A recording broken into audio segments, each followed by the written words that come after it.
பங்குச்சந்தை பகுப்பாய்வில் கூறப்படும் காணொளியை காண வந்த அனைத்து நண்பர்களுக்கும் வணக்கம். பங்குச்சந்தையில் கூறப்படும் காளைய நிலை, கரடியின் மதிப்பு எந்த அளவுக்கு பங்குச்சந்தையில் தனித்துவத்தை ஏற்படுத்தி வருகிறது என்பதை பற்றி நமது காணொளியில் தெளிவாக சொல்கிறோம். பங்குச்சந்தையில் கூறப்படும் கருத்துக்கள் அனைத்தும் தனிப்பட்ட கருத்து, கல்வி நோக்கத்துக்காக மட்டுமே கூறப்படுகிறது. வாங்க காணொளி உள்ள போலாம். நிப்டி 50 செவ்வாய்க்கிழமை பங்குச்சந்தையுடைய காளையோட நேர்மறை, கரடியோட எதிர்மறை நிலை மதிப்பை பார்ப்பதற்கு முன்பு இன்று பங்குச்சந்தையில் நிலை மதிப்பு எவ்வாறு செயல்பட்டது என்று சொல்லி பார்ப்போம்.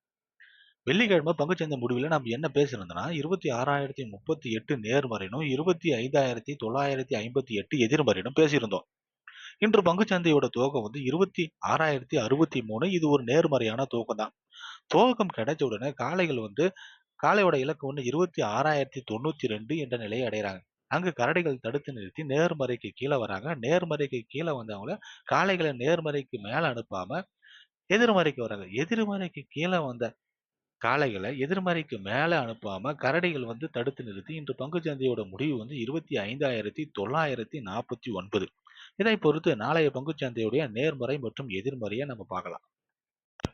நிப்டி 50 இன்று பங்குச்சந்தையோட முடிவு 25,949.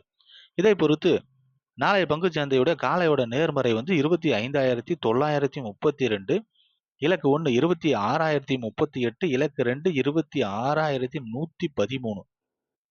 கரடியோட எதிர்மறை 25,862, இலக்கு 1 25,818, இலக்கு 2 25,732. பங்குச்சந்தை பகுப்பாய்வில் கூறப்படும் கருத்துக்கள், நிலை மதிப்புகள் உங்களுக்கு பிடித்திருந்தால் லைக், ஷேர், சப்ஸ்கிரைப் பண்ணுங்க. உங்கள் கருத்துக்களை கமெண்ட் பாக்ஸில் தெரிவிக்கவும். நன்றி.